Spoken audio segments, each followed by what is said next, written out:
Alemania colapsaba cuando los de Hitler, desesperados, en un búnker de Polonia, crearon algo que podía cambiar el destino de la guerra. Más de 100.000 prisioneros y un centenar de científicos fueron enviados a 10 campos de concentración para construir una misteriosa campana. A simple vista parecía inofensiva, pero cada engranaje escondía un secreto capaz de romper las leyes de la física conocidas en su época. Y lo más inquietante es que parte de esa tecnología podría seguir oculta hoy. Por dentro lo componían cilindros que giraban a velocidades inhumanas, pero uno de los compuestos más extraños era el líquido en que estaban sumergidos, el serum, una especie de mercurio rojo irradiado capaz de producir un plasma que, según ciertos testimonios, parecía alterar la gravedad misma. Su diseñador, líder de las SS, tenía un objetivo claro en mente: crear un artefacto que garantizara la supremacía nazi. Pero la pregunta es, ¿para qué servía realmente la campana? Algunos decían que era el arma definitiva,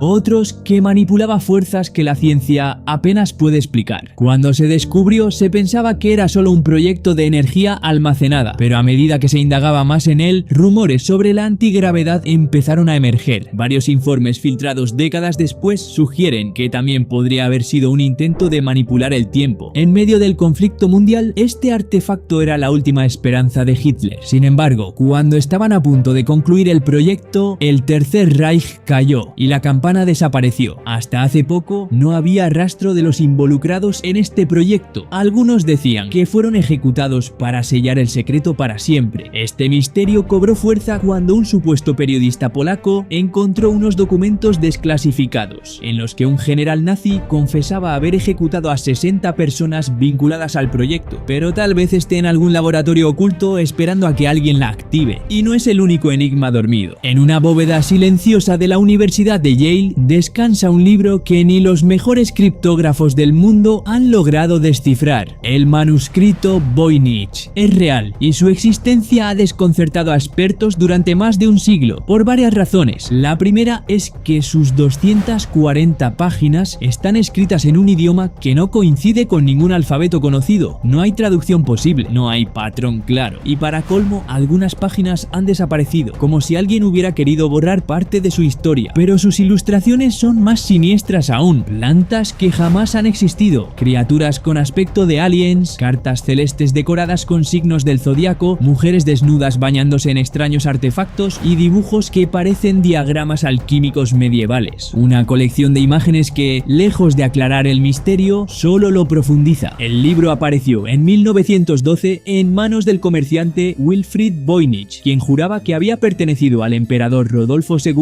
del Sacro Imperio Romano y a un alquimista praguense del siglo XVII. Antes de eso, su rastro se desvanece, como si hubiera surgido de la nada. Dataciones por carbono sitúan su origen a principios del 1400, pero ni la ciencia moderna ha podido descifrarlo. Algunos lo ven como un sofisticado código para espías medievales, otros como una broma elaborada imposible de desenmascarar. Incluso se ha sugerido que podría tratarse de un lenguaje inventado con un propósito desconocido. Pero lo más desconcertante es que si fuera solo un fraude, ¿cómo explicar que ni la inteligencia artificial ni los criptógrafos militares hayan conseguido romperlo? La piedra negra de la Kaaba. En el corazón de la Meca, protegida por millones de peregrinos y siglos de tradición, yace una piedra que, según la leyenda, cayó del cielo. No es una simple reliquia religiosa. Para muchos es un vínculo directo con lo divino, y para otros un vestigio de un pasado mucho más antiguo que el Islam. La llaman la piedra negra. Se incrusta en la esquina oriental de la Kaaba, un santuario que ya era sagrado mucho antes de Mahoma. Según la tradición, el profeta la colocó allí en el año 605, pero su historia en realidad empieza mucho antes. Los relatos islámicos afirman que Adán la recibió como guía tras ser expulsado del paraíso y que originalmente era blanca y radiante, hasta que los pecados de la humanidad la volvieron negra. Otros textos la describen como un ángel castigado, transformado en piedra por no impedir que Adán comiera el fruto prohibido. Algunos creen que es un meteorito sagrado, como los que adoraban antiguos cultos solares. En la Roma imperial, el emperador Heliogábalo transportó un meteorito venerado desde Siria hasta la capital como símbolo del dios solar Elgabal. Tras su muerte fue devuelto y luego desapareció. Hay quienes piensan que podría haber reaparecido siglos después entre las tribus árabes, convirtiéndose en la piedra negra. A lo largo de su historia ha sufrido saqueos, saqueos, intentos de destrucción y robos. En el año 930, un grupo llamado los Carmatianos la arrancó de la cava y la mantuvo secuestrada durante 23 años. Otros ataques intentaron destruirla y cada fragmento recuperado se protegió con un marco de plata para mantenerla unida. Para los creyentes es un vínculo tangible con lo sagrado. Para los historiadores, un artefacto cuya historia se remonta a los albores de la civilización. El Santo Grial es quizá la reliquia más buscada de toda la historia occidental. En la tradición cristiana se identifica con la copa utilizada por Jesús en la última cena y que José de Arimatea habría empleado para recoger su sangre durante la crucifixión. Sin embargo, su historia literaria es más ambigua. En su primera aparición, en un poema del siglo XII, no era una copa, sino una bandeja o plato sagrado. No fue hasta el siglo XIII cuando comenzó a asociarse con poderes curativos, iluminación espiritual y, para algunos, con un linaje secreto que uniría a Jesús y María Magdalena. La tradición artúrica lo describe en múltiples formas: copa, plato o piedra con virtudes sanadoras. Se dice que José de Arimatea lo llevó a Britania, ocultándolo en lugares tan legendarios como el manantial de Glastonbury. Desde entonces, caballeros, reyes y aventureros han buscado sin descanso este objeto, convencidos de que hallarlo significaría alcanzar un poder divino. Incluso en tiempos modernos, el mito del Grial ha atraído a sociedades secretas, exploradores y hasta a los nazis durante la Segunda Guerra Mundial. Su rastro se pierde en la historia, pero su leyenda permanece intacta. Es símbolo eterno de la búsqueda de lo sagrado y del deseo humano por alcanzar lo inalcanzable. El Anillo de Salomón es una de las reliquias más poderosas de todas las leyendas antiguas, forjado según la tradición en latón y hierro. Llevaba grabado por el propio Dios el nombre sagrado que le daba un poder absoluto: dominar a los demonios, controlar los vientos y comunicarse con los animales. La leyenda asegura que su doble composición no era casual. Una mitad gobernaba sobre los espíritus benévolos, la otra sobre los malignos, lo que permitía a Salomón dirigir ejércitos invisibles y realizar obras imposibles incluso para los más sabios de su tiempo. En una de las historias más inquietantes, un demonio logra arrebatárselo y usurpa su trono. Despojado de todo poder, Salomón vaga como un hombre común hasta que, en un giro improbable, el anillo reaparece dentro de un pez capturado al azar. Con él, el rey recupera su lugar y su dominio sobre lo que ningún otro mortal podría controlar. Su paradero actual es un misterio. Algunos afirman que se perdió junto a los restos del rey, otros que permanece oculto bajo la custodia de órdenes secretas. Lo cierto es que, más allá de las leyendas, el sello de Salomón sigue siendo el emblema definitivo del poder sobre lo imposible. El bastón de Moisés es uno de los objetos más emblemáticos de las tradiciones bíblicas y coránicas, conocido también como la vara de Dios. Con él, Moisés realizó prodigios que desafiaban toda explicación. Convirtió la vara en serpiente frente al faraón, separó las aguas del Mar Rojo, hizo brotar agua de una roca en pleno desierto y desató señales durante las plagas de Egipto. Su poder no solo residía en los milagros, sino en su papel como símbolo de liderazgo y fe. En la batalla contra los amalecitas, mientras Moisés mantenía el bastón en alto, Israel ganaba terreno. Cuando lo bajaba, el enemigo recuperaba fuerzas. Era un recordatorio tangible de que la victoria dependía de algo más que la fuerza militar. Con el paso de los siglos, su paradero se volvió incierto. Algunas tradiciones aseguran que, tras la destrucción del templo de Salomón en el 587 a.C.,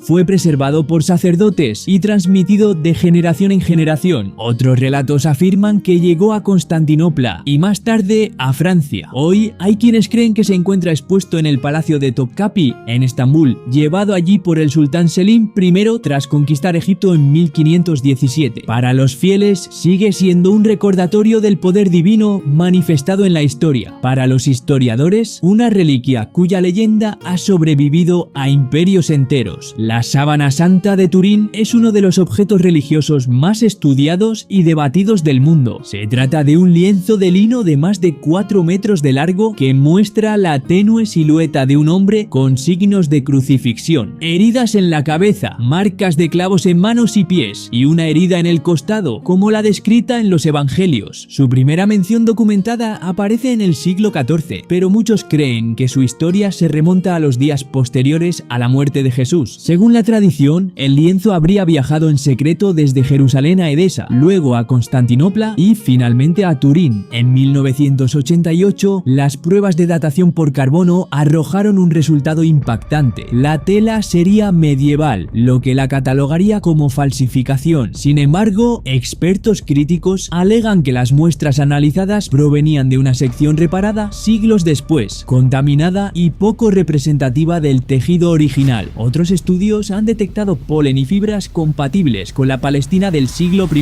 lo que alimenta la hipótesis de su autenticidad. Científicos, teólogos y escépticos continúan enfrentándose en un debate que parece no tener fin. Mientras tanto, la sábana santa sigue custodiada en la Catedral de Turín, convertida en uno de los símbolos más poderosos de la fe cristiana. El Arca de Gabriel es una de las leyendas modernas más inquietantes vinculadas al arcángel Gabriel, figura sagrada tanto en el cristianismo como en el islam. Según un manuscrito medieval conocido como Instrucciones de Gabriel a Mahoma, el arcángel habría entregado al profeta una caja de inmenso poder. Estaba prohibido abrirla hasta el día del juicio. La leyenda afirma que la caja fue enterrada bajo la gran mezquita de la Meca, oculta durante siglos, hasta que en 2015 unas obras habrían dado con ella por accidente. Ese hallazgo, dicen, provocó una liberación de energía de plasma que coincidió con el accidente de una grúa y poco después con una estampida mortal durante la peregrinación anual. Las autoridades atribuyeron los hechos a causas naturales y al exceso de gente, pero para muchos fue la primera señal de que algo prohibido había salido a la luz. Cuentan que tras estos incidentes, líderes religiosos rusos y el Papa Francisco habrían debatido cómo trasladar el objeto de forma segura. Se dice que en diciembre de 2015 el arca fue enviada a la Antártida y entregada a una iglesia ortodoxa rusa para su custodia. Algunos creen que no se trata del Arca de Gabriel, sino de un artefacto mucho más oscuro, al que llaman el Arca de Satán. El Arca de la Alianza va más allá, es uno de los objetos sagrados más enigmáticos y poderosos de la historia bíblica. Sin embargo, parece que sí se conoce su paradero. Descrita como un cofre de madera recubierto de oro, contenía las tablas de los 10 mandamientos entregadas a Moisés y se creía que poseía un poder divino capaz de abrir ríos, derribar murallas y servir como arma sagrada. Durante los 40 años que los israelitas vagaron por el desierto, solo los sacerdotes podían transportarla, y manipularla indebidamente podía provocar la muerte. Su rastro se perdió antes del saqueo babilónico de Jerusalén en el 587 a.C.